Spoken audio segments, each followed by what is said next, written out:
तो अपन जो चैप्टर पढ़ने वाले हैं फिलहाल वो कौन सा है? रेखा एवं कोण। तो मैंने इन दोनों शब्दों को आपको बहुत अच्छे से समझा दिया है, समझा चुका हूँ ना मैं? फिर भी अपन, क्योंकि आज अपनी क्लास की रिकॉर्डिंग शुरू हुई है बहुत प्रॉपर तरीके से, तो हम क्या करेंगे, हर एक चीज़ को वापस वहाँ से शुरू करेंगे जहाँ से हमने शुरू किया था।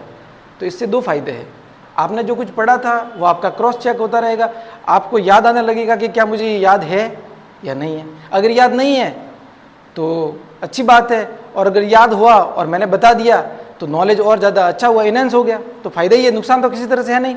तो जो अपन चैप्टर पढ़ रहे हैं, जो अपने सीईटी के सिलेबस में भी है, उस चैप्टर का नाम क्या है? रेखाएं एवं कोण। ये चैप्टर है अपना रेखा एवं कोण, यही चैप्टर था। ओके, तो मैंने इसमें जो कुछ बताया था अब उसको अपन प्रॉपर वे में लिखेंगे। क्लियर है बिल्कुल ही? तो मैं कुछ डेफिनेशन बताऊंगा, आप फटाफट लिखेंगे वो। चलो लिखना स्टार्ट करो।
देखिए, तो जो आपको फर्स्ट डेफिनेशन या जो स्टेटमेंट बताया गया, जो मैंने महत्वपूर्ण तथ्य आपको बताया, वो क्या है?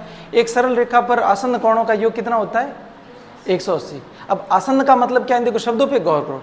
आसन्न का मतलब क्या है? जो एक दूसरे के साथ टिके हुए, यानी वो जिस बेस पर बने हुए ना, जिस बिंदु पर वो बने हुए ना, वो एक ही है, और वो एक कॉमन लाइन शेयर कर रहे नहीं कर रहे। देखो मैं दो एंगलों को यहाँ पर अपनी अंगुली से दर्शा रहा हूँ, आप ध्यान देंगे जरा, और जिस तरफ मैं चल रहा हूँ उस डायरेक्शन को भी देखो। मैंने बोला AOB, ये एंगल है AOB, और दूसरा कौन सा है? COB, सॉरी AOC है ना, AOC एंड COB, ये दोनों एंगल आसन कोण है कि नहीं है? ये आसन इसलिए है क्योंकि एक दूसरे के साथ टिके हुए, इस बिंदु पर एक दूसरे से मिल रहे हैं, और ये जो लाइन है ना, ये वाली किरण जो है OC, ये दोनों के बीच कॉमन है कि नहीं है? तो ये आसन्न कोण है। अब इन दोनों का योग कितना होगा? 180। क्लियर है बिल्कुल ही? ठीक है, अब इसके कुछ एग्जाम्पल अपन देखते हैं इस जहां पर ये लागू होगा, ठीक है ना। अब मैं कह रहा हूं कि ये एक सरल रेखा है PQ। क्या रेखा का नाम क्या है?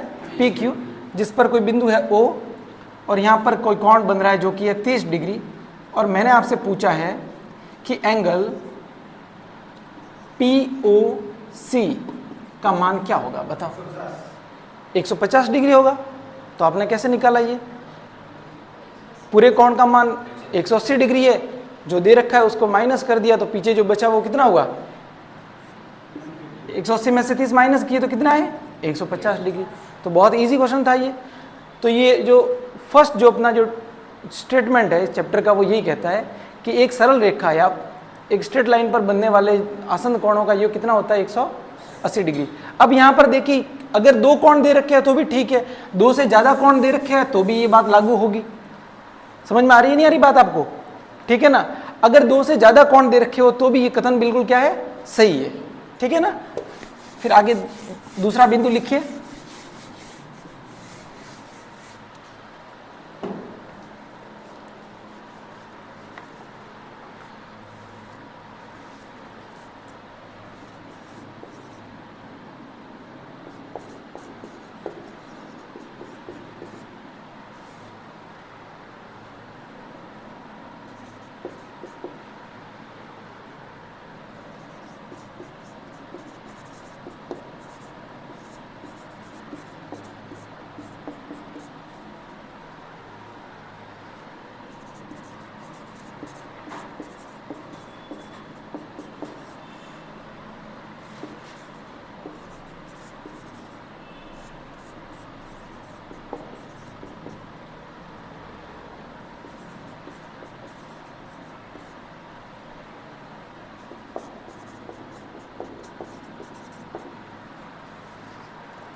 देखिए यहाँ पर जो कथन लिखा हुआ वो कुछ इस तरह से है, दो रेखाएं प्रतिच्छेद करे तो एक दूसरे को, अगर दो रेखाएं क्या करे, प्रतिच्छेद करे, यहाँ यदि लगा दो है ना,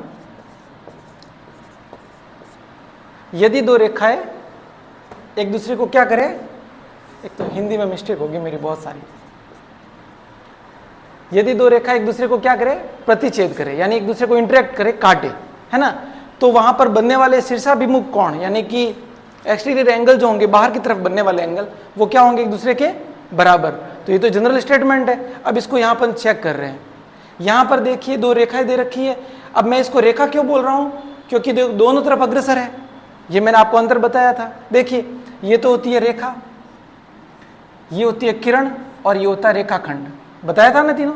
तो इसमें से यहाँ पर मैंने कौन सा शब्द यूज किया है, रेखा, इसलिए ये दोनों तरफ अग्रसर है कि नहीं है, देखो। तो ये दोनों रेखा बताओ कौन से बिंदु पर कट रही है, ऊपर, तो ये है प्रतिच्छेदी बिंदु, क्या है ये। अब इसमें भी एक खास बात याद रखिएगा, दो रेखाएं, दो किरण या फिर दो रेखाखंड जब भी एक दूसरे को प्रतिच्छेदित करेंगे तो वो हमेशा एक ही बिंदु पर काटेंगे, एक से ज्यादा बिंदु संभव नहीं है। इसका मतलब बिंदु बहुत ही सूक्ष्म आकृति है, जहां पर दो रेखाएं या फिर दो रेखाखंड, किरण वगैरह एक दूसरे को काट सकती है, प्रतिच्छेद कर सकती है। तो यहाँ पर ए बी और सी डी दोनों एक दूसरे को बिंदु ओ पर प्रतिच्छेद कर रही है। तो यहाँ पर मैं देखता हूं कि कोण ए ओ सी किसके बराबर होगा, शीर्षाभिमुख कोण कौन सा है इसका, बाहर की तरफ बनने वाला, यही तो है भाई। इसका शीर्षाभिमुख कोण ये है, इसका शीर्षाभिमुख कोण ये है। अरे होगा कि नहीं होगा। तो देखिए यहाँ पर AOC बराबर BOD, DOB, इसी तरह से COB इक्वल एंगल AOD। बिल्कुल इजी था नहीं ये, तो इसमें कुछ था ही नहीं। चलो जो प्रीवियस अपने पढ़ा था उसको जरा वापस चेक करो। मैंने अभी थोड़ी देर पहले पहले वाले जो आपको एप्लीकेशन बताई थी, जो पहला जो महत्वपूर्ण तथ्य बताया था वो क्या था कि आसन्न कोणों का योग कितना होता है, 180 डिग्री, ठीक है ना।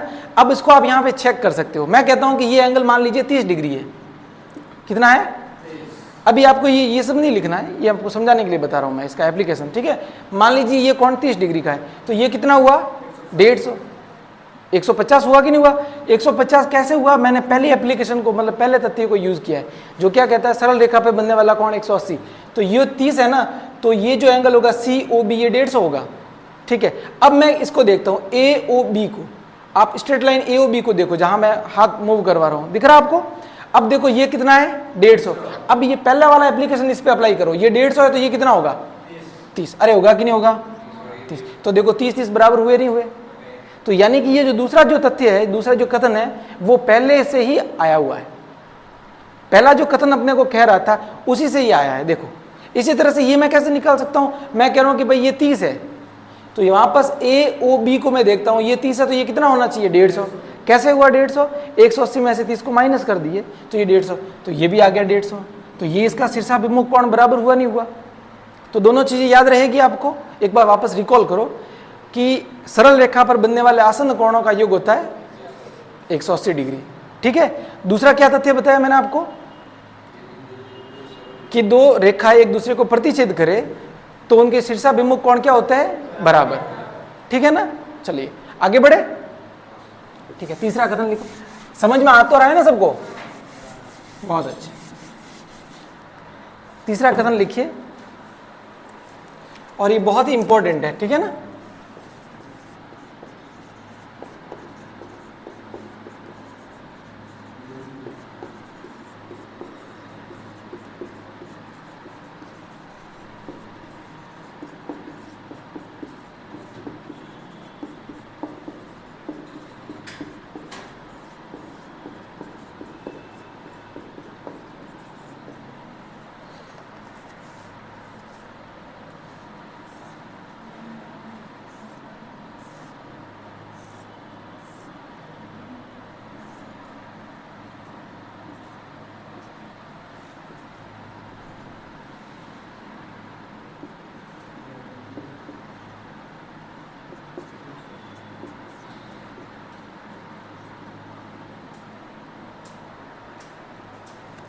लिखा आपने। तो पहले कथन को अच्छे से समझते हैं। ये अपना कथन क्या कह रहा है, एक ही बिंदु पर बने सभी कोणों का योग कितना होता है, 360 डिग्री, ठीक है ना। तो अब देखो यहाँ पर कितने कोण बन रहे हैं, 1 2 3 4 और 5। तो इनको मैं लेबल कर सकता हूँ, नाम तो दे सकता हूँ ना। तो बताओ पहला कोण क्या है, AOB। तो मैं लिखता हूँ कोण AOB प्लस BOC। मैं इस डायरेक्शन में चल रहा हूँ तो इसी को फॉलो करूंगा, ठीक है ना। उसके बाद प्लस COD, सही लिखा है। अगला बताओ लास्ट कोण कौन सा है, कोण DOE, सही है ना। इक्वल कितना होना चाहिए, 360 डिग्री। हाँ एक बचा पीछे, प्लस कोण EOA बराबर कितना आया, 360 डिग्री। क्लियर है बिल्कुल ही। तो ये जितने भी कोण दे रखे हैं इन सबको जोड़ने पर कितना आएंगे, 360। तो अब इसका यूज क्या है, अब इससे दो तरह के क्वेश्चन बनते हैं। एक तो क्या कि हमको कुछ के कोण दे रखे होंगे और एक जो कोण होगा उसमें मिस होगा, उसका मान आपको ज्ञात करना है। तो आप क्या करेंगे, सबको जोड़ेंगे और 360 में से माइनस कर देंगे। जैसे मैं देता हूँ आपको, मान लीजिए आपको ये कोण पता लगाना है, ठीक है ना। आपको पता लगाना है कोण COB का मान, ये एंगल आपको पता लगाना है, ये वाला दूसरा वाला, और बाकी सब आपको दे रखे हैं। मैं जैसे कह रहा हूँ कि ये दे रखा है 60 डिग्री, ये दे रखा है 90 डिग्री, ये दे रखा है 75 डिग्री और ये दे रखा है 125 डिग्री। तो बताओ ये कोण कितना होगा, बता सकते हो ना आसानी से। सबको जोड़ूंगा और इसमें से घटा दूंगा, तो देखो कितना आया, ये 90 और 60, ये कितना हो गए, 60 और 90 150। 150 प्लस 75 225, 225 प्लस 125 300, 350 हुए ना, 350। तो बताओ ये कोण कितना हुआ, 350 है तो 10 डिग्री हुआ ना। क्यों हुआ 10, क्योंकि सबका योग कितना है, 360। तो जो अननोन एंगल होगा यानी कि COB वो कितना हो जाएगा, 10 डिग्री। अरे इजी है कि नहीं है, बिल्कुल ही। तो ये है फर्स्ट टाइप क्वेश्चन जिसमें आपको एक कोण मिसिंग होगा, बाकी सब दे रखे होंगे। क्लियर है बिल्कुल ही। ये आपको अभी बनाना नहीं है, इसके अंदर एंगल वेंगल मत बनाना, आपको तो ये स्टेटमेंट लिख के यही लिखना है केवल। अब इसमें दूसरे तरह का क्वेश्चन क्या है जो एग्जाम में अक्सर पूछा जाता है, उस पर अपन गौर करेंगे अभी। देखो जरा यहाँ पे दूसरे टाइप का क्वेश्चन इसमें ये बनता है कि हमको जो कोण है उनके बीच में संबंध दे रखा होगा। कोणों के बीच क्या दे रखा होगा, संबंध। जैसे मैं कह रहा हूं कि एक कोण किसी दूसरे कोण का दुगुना है या उसका तिगुना है, फिर आपको उन दोनों कोणों के मान ज्ञात करने हैं। जैसे मैं कह रहा हूं कि ये कोण जो है ना, ये कोण और ये कोण में क्या संबंध है कि ये मतलब इस कोण का मान इससे दुगना है। ये x अगर है तो ये कितना है, 2x है, और इसका मान दे रखा है मान लीजिए 90 डिग्री, इसका मान 110 और इसका मान 70 डिग्री। तो आपको ये कोण बताना है और ये कोण भी बताना है। तो आप इसको कैसे ज्ञात करेंगे, जैसे ये कर रहे थे वैसे ये भी कर लेंगे, कोई दिक्कत नहीं है। सबको जोड़ते हैं एक बार के लिए। तो देखो यहाँ पर सबसे पहले क्या दे रखा है, यहाँ से शुरू करते हैं, कोण x, उसके बाद 90 डिग्री, उसके बाद 2x, उसके बाद 110 डिग्री, उसके बाद 70 डिग्री, और इन सब का योग कितना होना चाहिए, 300। तो यही तो अपना स्टेटमेंट है, जो कथन है मूल वो यही कहता ना कि सबका योग 360 है। तो मैंने बस उसी को फॉलो किया और बस लिख दिया, अपनी ओर से कुछ भी नहीं किया। फिर देखिए इस कोण का मान x है और इस कोण का मान 2x है, तो क्योंकि ये दोनों जुड़ जाएंगे तो देखो कितना आया, 3x। 3x बराबर यहाँ पर देखो क्या बचा, 90, 110 और 70। तो ये तो हो गए 200 और ये 270, यानी कि 270 उस तरफ चले जाएंगे। तो 360 माइनस 270, बताओ कितने बचे, 90 डिग्री। तो यानी कि 3x बराबर कितना आया, 90। अरे 90 आया कि नहीं आया, ठीक है ना। तो बताओ x बराबर कितना आया, 90/3, यानी कि x बराबर हमारे पास आया 30 डिग्री। अरे सही कह रहा हूँ। तो x हमारे पास अगर 30 डिग्री है तो 2x कितना हो जाएगा, 60 डिग्री। तो इस तरह से, तो ये दूसरे टाइप का क्वेश्चन है। वापस से अपन रिकॉल करते हैं। पहले जो अपने कथन देखा था वो क्या था कि आसन्न कोण पर बने कोण, सरल रेखा पर बने आसन्न कोणों का योग कितना होता है, 180। तो एक कोण दे रखा है तो दूसरा ज्ञात करने के लिए 180 में से माइनस कर देंगे। फिर उसके बाद दूसरा हमने देखा कि हाँ शीर्षाभिमुख कोणों का मान कितना क्या होता है, एक दूसरे के समान। शीर्षाभिमुख कोण कब बनते हैं? जब दो रेखाएं या रेखाखंड एक दूसरे को प्रतिच्छेद करे, ठीक है ना। और वो कथन कैसे आया था? वो पहले नियम से ही आया था, यानी पहले कथन से ही आया था, बताया था मैंने थोड़ी देर पहले, याद हुआ आपको? ठीक है। उसके बाद तीसरा कथन क्या देखा हमने कि एक ही बिंदु पर बने सभी कोणों का योग कितना होता है? 360। अब इसमें दो तरह के प्रश्न पूछ सकते हैं अपने को, या तो किसी एक कोण को मिस कर दे और बाकी सबको दे दे, सबको जोड़ के 360 में से घटा देंगे, या फिर क्या करे कि सभी कोणों में से कुछ कोणों को छोड़ दे और उनमें संबंध दे, जैसे ये और ये दे दिया। क्लियर है बिल्कुल ही? तो वही नियम अप्लाई करेंगे अपन, सबको जोड़ेंगे, एक्स का मान ज्ञात करेंगे, दोनों जगह रखेंगे तो आंसर आ जाएगा। आपको आया समझ में? अब इसमें एक तरह का और क्वेश्चन बनता है जिसमें क्या करेंगे कि सब कुछ आपको मिस कर देंगे और केवल एक्स एक्स लिखा होगा। जैसे मैं कहता हूं कि इसी के अंदर मैं एक एग्जांपल बता रहा हूं, ठीक है ना। ये जो अपन ने अभी जो कथन पढ़ा है ना, इसी संबंधित एक उदाहरण बता रहा हूं, उसको ध्यान से देखेंगे। मैं कह रहा हूं कि यहां पर 1 2 3 और 4 कोण बन रहे हैं, नहीं बन रहे, ठीक है ना। ये जो एंगल है मान लीजिए ये है x, ये है 2x, ये है 3/2x और ये भी है x। मान लीजिए ये 4 अपने को कोण दे रखे हैं और आपको चारों का मान पूछा है और आपको पता लगाना है कि इन चारों कोण के मान कितने हैं। मैंने लेबल नहीं किया, आप समझ लेना, इसके नाम मैंने नहीं लिखे, क्लियर है, उसे कोई फर्क नहीं पड़ता। तो जो अपने जो मेन जो अपना फिनोमिना है वो क्या कहता है कि सभी का योग कितना होना चाहिए? 360। तो मैं सबको जोड़ देता हूँ, देखो यहाँ से शुरू करते हैं, x प्लस 3/2x प्लस वापस x प्लस ये कितना है? 2x। अरे एक मिनट रुको, तो कुछ वैल्यू अलग लेनी पड़ेगी, रुको रुको। यहाँ पर 3/2 लिया है, इसको लेते हैं x, इसको लेते हैं 3x। अब ठीक है, देखिए 1 2 3 4 5 एंगल दे रखे हैं ना, इन सबको जोड़ते हैं एक बार वापस से। कहां से शुरू करते हैं? x 3/2x प्लस x आ गया, 3/2x आ गया, फिर वापस x plus 3x plus x equal कितना आना चाहिए? 360। देखो कितना है? 1x 3x 4x 5x 6x, तो 6x प्लस 3/2x, अरे यही तो है, बराबर 360 डिग्री। अब मैं इन दोनों को जोड़ूं तो एलसीएम लूंगा मैं, तो देखो कितना आया? 2, ये आ गया 12x प्लस ये कितना है? 3x इक्वल कितना है? 360 डिग्री। तो इन दोनों को जोड़ने पर कितना है? 15x। 15x बट्टा 2 बराबर 360 डिग्री। तो देखो x बराबर कितना आया? 360 इंटू 2/15। 2 इस तरफ चला गया, 15 नीचे आ गया, कोई प्रॉब्लम नहीं ना। अब देखो ये एक दूसरे से कट रहे नहीं कट रहे? अरे ये तो कट सकते हैं एक दूसरे से, बिल्कुल कट सकते हैं। तो देखो काट के देखो आप, पहले इसको 5 से भाग लगाया मैंने, इसको 5 से 3 बार, इसमें देखो 5 से भाग कितना गया? 72 बार। सही कह रहा हूं मैं? देखो 7 पंजे 35, 10 बचेंगे पीछे और 10 में 5 का भाग 2 बार, तो 72 आएंगे नहीं आएंगे? ठीक है। अब देखो ये वापस कट रहा है क्या एक दूसरे से? कटेगा ना, 3 से कटेगा, 3 का भाग 3 में 1 बार, इसमें देखो 2 बार गया, 6, 1 और 2 यानी कि 4, 24 बार। तो देखो x का मान कितना है अपने पास? 48 डिग्री। कितना आया? 48 डिग्री। तो अब बाकी सबके मान बता सकता हूं मैं, तो ये भी आ गया 48, ये भी 48, ये भी 48।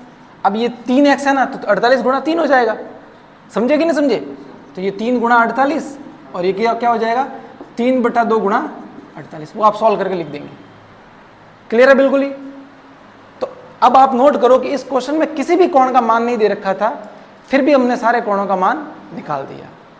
आई बात समझ में? आगे बढ़े, ठीक है ना। उसके बाद चौथा बिंदु लिखो फटाफट।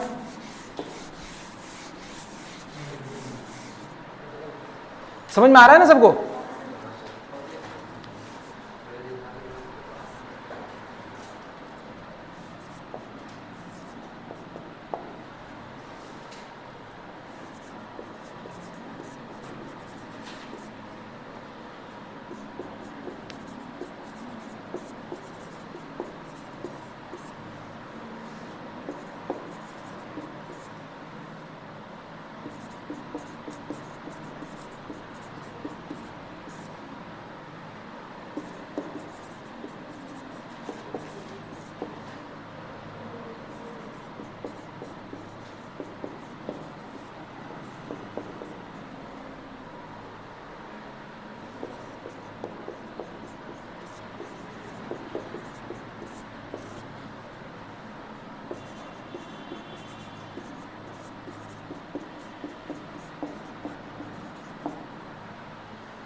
लिखा?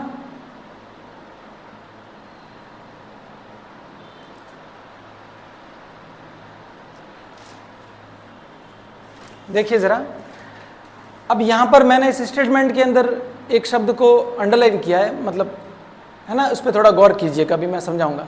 पहले कथन देखो क्या कहता है कथन, कि एक तिर्यक छेदी रेखा दो समांतर रेखाओं को काटे तो संगत कोण क्या होते हैं? बराबर।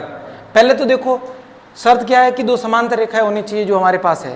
पहली है ए बी और दूसरी है सी डी, तो एक दूसरे से समांतर है। फिर उसके बाद ये तिर्यक छेदी, तिर्यक का मतलब ये टेढ़ी होनी चाहिए किसी न किसी। अब ये भी अगर समांतर हो गई ना तो तीनों समांतर हो जाएगी, तो फिर कटेगी ही नहीं कहीं पर।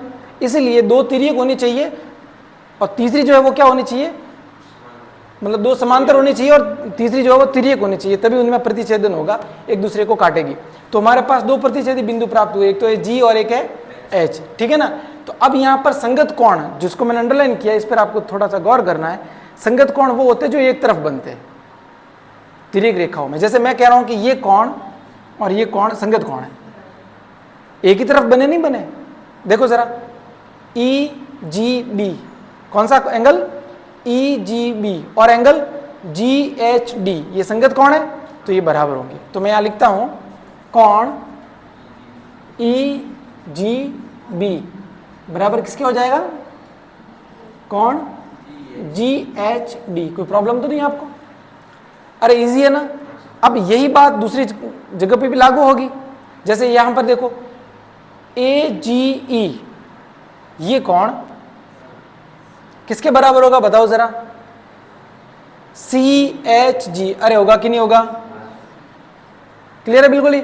इसी तरह से अगर मैं नीचे वाले कोण को देखूं तो मैं देखूंगा कि कोण बी जी एच, यानी कि ये वाला कोण बी जी एच बराबर किसके होगा? D H F. अरे होगा कि नहीं होगा? कोई फर्क नहीं पड़ता मैं किस तरफ से ले लूं। समझ में आ गई बात आपको? वापस से बता रहा हूं, देखिए कि अगर दो समांतर रेखाएं हैं और एक तिर्यक छेदी रेखा उनको दो बिंदु पे काटे तो संगत कोण यानी कि एक ही तरफ बनने वाले कोण या तो ऊपर की तरफ या नीचे की तरफ, या ऊपर या नीचे, लेकिन एक ही तरफ। ऊपर है तो ऊपर लेंगे, नीचे है तो नीचे लेंगे। बनने वाले कोण क्या होते हैं? समान। क्लियर है बिल्कुल ही। अब इसकी एप्लीकेशन देखेंगे अपन। ये लिख दिया आपने? लिखो फटाफट, नहीं लिखा है तो।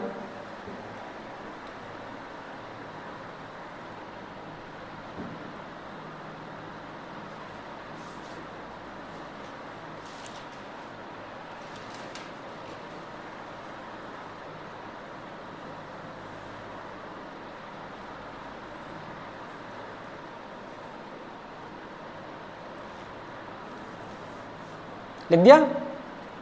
ठीक है ना। अब इससे संबंधित एक क्वेश्चन करवाता हूं मैं, आप थोड़ा गौर से देखिएगा। पहले तो जो हमने थोड़ी देर पहले जितने भी नियम पढ़े थे उनको दिमाग में रिकॉल कर दो, क्योंकि यहां पर मैं उनको भी अप्लाई करके बताऊंगा। सबसे पहले जो अपने तथ्य देखा था वो था सरल रेखा का आसन्न कोण बराबर होते हैं। दूसरा हमने कौन सा नियम देखा था? प्रतिच्छेद पर शीर्षाभिमुख कोण क्या होता है? बराबर। तीसरा हमने क्या देखा? एक ही बिंदु पर बनने वाले सभी कोणों का योग कितना होता है? 360। अपन चौथे के पहले बिंदु पर चल रहे हैं और वो क्या है कि तिर्यक रेखा अगर दो समांतर रेखाओं को काटे तो संगत कोण क्या होते हैं? बराबर। ठीक है ना। अब मैं कोणों के कुछ मान रख के बताता हूं। जैसे यहां पर ये कोण जो है इसका संगत कोण है, मैं कह रहा हूं कि ये कितना है? 30 डिग्री। तो आप इसको 30 डिग्री फटाक से बता दोगे। क्यों बता दोगे? क्योंकि आपके पास ये जानकारी है, आप संगत कोण से परिचित है, आपको पता है कि ये इसका संगत कोण है। ठीक है ना। तो ये किसके बराबर हो जाएगा? 30 डिग्री के बराबर होगा जाए। तो ये यहां पर क्या आ जाएगा? 30 डिग्री। अब जरा चेक करो कि वास्तव में ये 30 डिग्री है या नहीं। देखो कैसे, ये 30 है तो बताओ ये कितना होना चाहिए? 150 होना चाहिए। अरे होना चाहिए कि नहीं होना चाहिए? ठीक है। अब मैंने शीर्षाभिमुख कोण का क्या नियम बताया था? आमने सामने के कोण बराबर, यानी कि ये 150 है तो ये भी कितना? 150। यानी कि आपको ये जानकारी होने पर आप चारों कोण बता दोगे। ये 150, अब यहां पर ये 30 है तो ये भी कितना होना चाहिए? 30। लेकिन आप इस जानकारी से इसके बारे में कुछ नहीं बता पा रहे हो। ये तो यहीं तक सीमित हुई ना बात। आप क्या इससे इसको रिलेट कर पा रहे हो? नहीं। तो यानी कि समांतर रेखाओं को जब संबंधित करना है ना, तब किसकी जरूरत पड़ेगी? संगत कोण की। नहीं तो शीर्षाभिमुख कोण से और सरल रेखा पे बनने वाले आसन्न कोण से एक ही बिंदु पर बनने वाले कोणों से तो अपन काम ले लेंगे, लेकिन अगर समांतर रेखाएं दी हुई है तो अपन फंस जाएंगे। तो इसके लिए कौन सा कोण काम में लेंगे? संगत कोण। अब यहाँ पर आपने संगत कोण को अप्लाई करके ये कोण बता दिया तो वापस सारे कोण बता दोगे। ये 30 तो ये भी 30, क्योंकि ये सीधी रेखा है तो ये 150, ये 150 तो ये भी 150, तो चारों कोण बता दिए नहीं बता दिए। तो मैं आपको एक कोण दे दूं तो आप कितने कोण बता सकते हो? 1 2 3 4 5 6 7 कोण, यानी टोटल 8 में से आपको एक दे दिया जाए तो आप बाकी के 7 बता सकते हो। बहुत इजी था कि नहीं था? ठीक है, साफ कर दो ये। अरे समझ में तो आ रहा है ना? बहुत अच्छे। कोई डाउट हो तो बेहिचक पूछना है ना। चलिए आगे देखो, अगला बिंदु है मतलब चौथे का ये दूसरा है।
देखिए यहां पर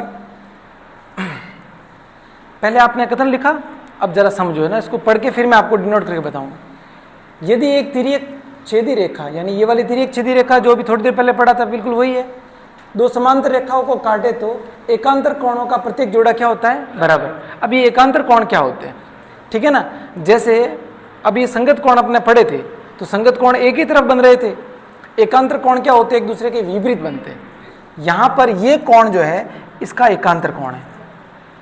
समझ में आ रही है? नहीं बार आप इसको ऐसे याद रखेंगे कि यहां पर z बन रहा है। क्या बन रहा है? z बन रहा है नहीं बन रहा है? देखो जरा a g h और d, इसको आप मिलाओगे तो z जैसी शेप बनेगी। सही कह रहा हूं मैं? तो यहां पर ये कोण इस कोण के बराबर होगा और इसी कोण को अपन क्या बोलते हैं? एकांतर कोण। अब ये बताओ ये किसका एकांतर कोण है? ये वाला BGH GHC का या फिर CHG का, एक ही बात है। तो ये इसके समांतर मतलब इसका एकांतर कोण हो जाएगा ये वाला इसके। क्लियर है बिल्कुल ही? फिर वही बात लागू होगी, आपको एक कोण दे दिया जाए और आपने समांतर रेखा के साथ में जो कोण है उसका एक का भी मान बता दिया तो आप सबका मान बता दोगे। जैसे यहाँ पर मैं कह रहा हूँ कि ये 30 डिग्री है तो बताओ ये कितना हो जाएगा? 30। तो बाकी सब भी आप बता दोगे आसानी से, आ जाएंगे नहीं आ जाएंगे? ठीक है ना? तो इसको याद रखना है। अब मैं आपको एक छोटी सी ट्रिक बताता हूं। देखो z किसको दर्शाता है? एकांतर कोण को। इसी तरह से जो अभी थोड़ी देर पहले अपने जो संगत कोण देखे थे, संगत कोण किससे दर्शाए जा रहे थे पता आपको? f से। किससे दर्शाए जा रहे थे? f से। f से कैसे दर्शाए जा रहे थे? देखो आप ऐसी शेप बन रही थी तो उसमें देखो ये कोण बराबर थे नहीं थे? अरे थे ना, ये बराबर दोनों, यही तो संगत कोण थे।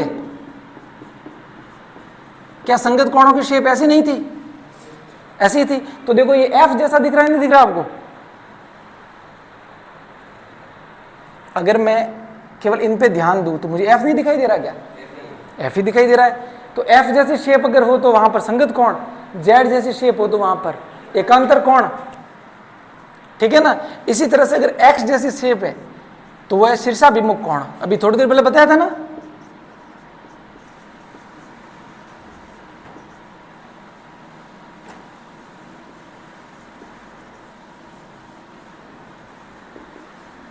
शीर्षाभिमुख कोण। क्लियर है बिल्कुल ही। इन तीनों को आप लिख दीजिए अपनी नोटबुक के ऊपर सबसे, है ना, हाशिए में, ताकि आप जब भी नोटबुक खोलो तो वहां पर आपका ध्यान जाए। ऊपर लिख लो।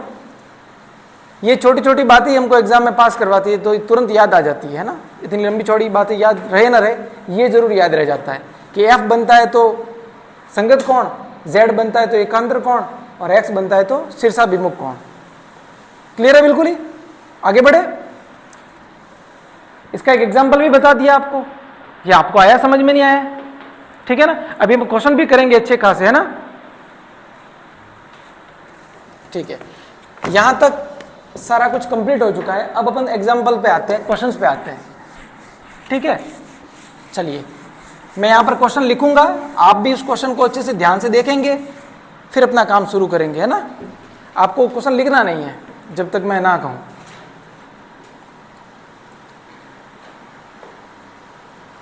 जैसे एक क्वेश्चन है ये वाला,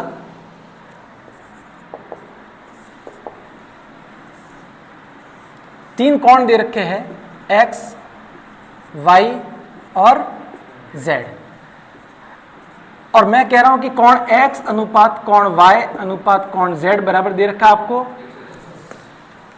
नहीं, अनुपात दिया मैंने। क्वेश्चन को पहले ध्यान से देखो आप। 5:4:6 कोणों का अनुपात कितना दे रखा है? 5:4:6।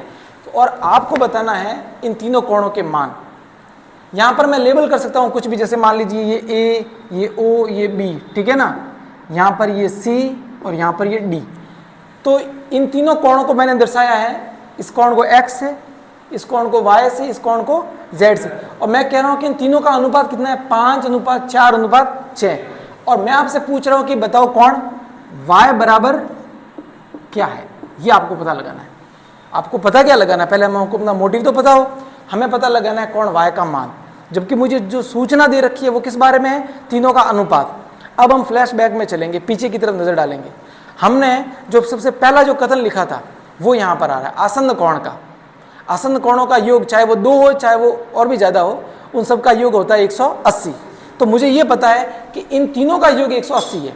लेकिन अब दिक्कत क्या है कि यहाँ पर इनके मान तो नहीं दे रखे। अगर मुझे 2 कोणों के मान दे रखे होते, मान लो एक 60 और एक 30 होता, तो मुझे पता होता कि इन दोनों का योग तो 90 हो गया। अब 180 में से 90 घटाते वो 90 आ जाता। लेकिन यहाँ पर दे रखा अनुपात। तो आप मेरी बात को ध्यान से सुनेंगे, जब भी किसी प्रश्न के अंदर अनुपात दे रखा हो ना, तो वहाँ पर एक कॉमन फैक्टर लेते हैं। क्या लेते हैं? मतलब किसी भी एक चर से आप उसको गुणा कर दो। जैसे मैं k ले रहा हूँ, क्या ले रहा हूँ? k। तो जब मैं इसको k से रिप्रेजेंट कर रहा हूँ तो मैं ऐसे बता सकता हूँ कि कोण, मान लीजिए x का मान है 5k। क्या है? 5k। क्योंकि देखो इसका अनुपात क्या है? 5 है ना भाई। इसका जो अनुपात में जो शेयर है, इसका जो भाग है वो देखो कितना है? 5। y का कितना है? 4। और z का कितना है? 6। तो x को मैं अगर 5 के लूँ तो कोई दिक्कत नहीं। इसी तरह से y को क्या लूंगा? 4 के। और z को क्या लूंगा बताओ? 6 के। अरे लूंगा नहीं लूंगा। अब ठीक है, अब बताओ यहाँ पर इन तीनों का योग कितना होना चाहिए? 180। तो मैं लिखता हूँ यहाँ पर कोण x प्लस कोण y प्लस कोण z बराबर 180। और मैं लिख लेता हूँ यहाँ पर, ठीक है ना, आसन्न कोणों का योग कितना होता है?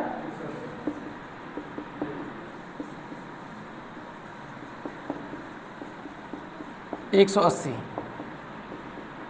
यदि वे एक सरल रेखा पर बने। कहां पर बने? सरल रेखा पर बने।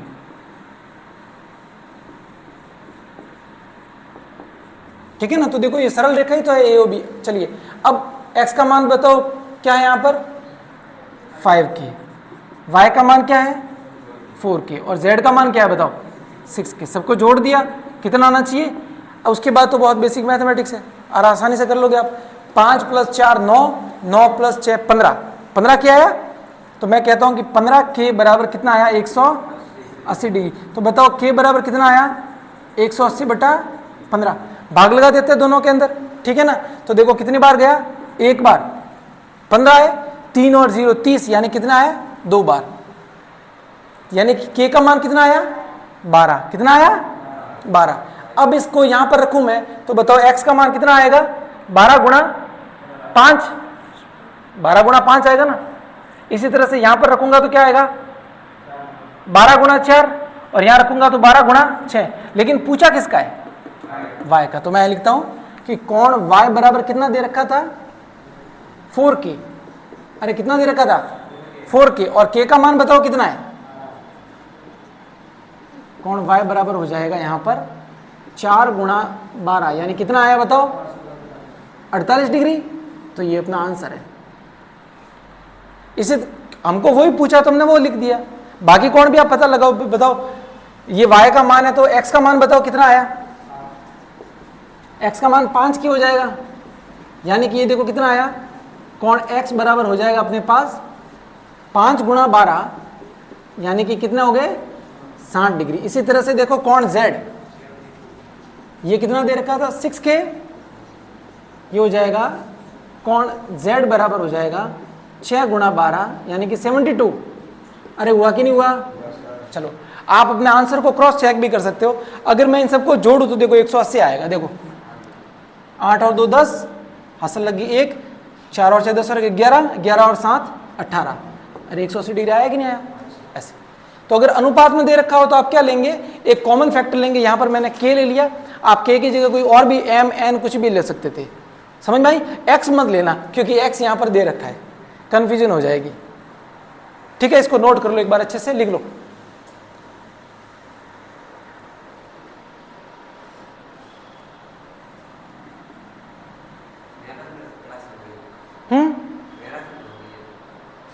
मैराथन हो गई, इतनी देर हो गई क्या। तो क्लास कितनी देर की होती है, इतनी फर्स्ट क्लास है, इतनी होती है तो बंद कर लो थोड़ी देर में। हाँ कोई बात।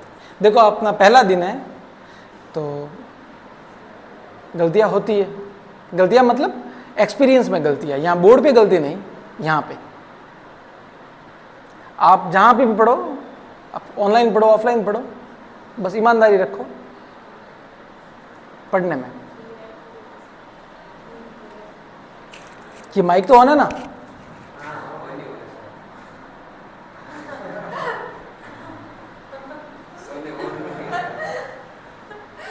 देखा जाएगा। हाँ रुको रुको एक मिनट, एक एग्जांपल करवाते हैं अपन। बाकी बच्चे जो भी देखेंगे ऑनलाइन वो भी, नहीं तो वो सोचेंगे कैसे सर है हमारे, हाँ कि जो ऑफलाइन बैठे बच्चे उनका ध्यान रखते हैं, ऐसा नहीं है, ठीक है ना। तो यहाँ तक तो सबको आया समझ में। देखो आज अपने जो कुछ पढ़ा है ना उसको टच करते अपन क्वेश्चन देख लेंगे, जो कुछ अपने पढ़ा है ना, क्योंकि देखो आज इस चैप्टर का मैंने पूरा सार बता दिया है वैसे आपको। क्लियर है बिल्कुल ही। आगे चले अपन।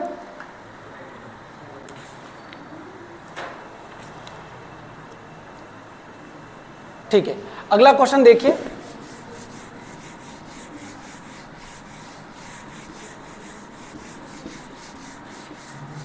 नहीं तो एक काम करते हैं, आज अपन ने थ्योरी देखी, आप ऐसे समझो कि आज की अपनी जो क्लास थी वो बेसिकली थी थ्योरी की। जो कुछ भी अपने पढ़ा है उसको आपको दिमाग में रखना है। कल अपन करेंगे इसके क्वेश्चन। एक क्वेश्चन मैंने आपको करवा दिया है, ये आपका कॉन्फिडेंस इनहेंस करने के लिए, ताकि आपको समझ में आए कि हमने जो पढ़ा है वो कैसे अप्लाई हो रहा है, वो हो रहा है कि नहीं हो रहा है। बहुत अच्छे। तो कल है ना अपन एक्सरसाइज के क्वेश्चन करेंगे और कम से कम 9 से 10 क्वेश्चन अपन करेंगे, ये कोशिश करेंगे। जो कुछ पढ़ा है उसको सब आपको टच कर लेंगे, ठीक है ना। अब बंद कर लो, धन्यवाद।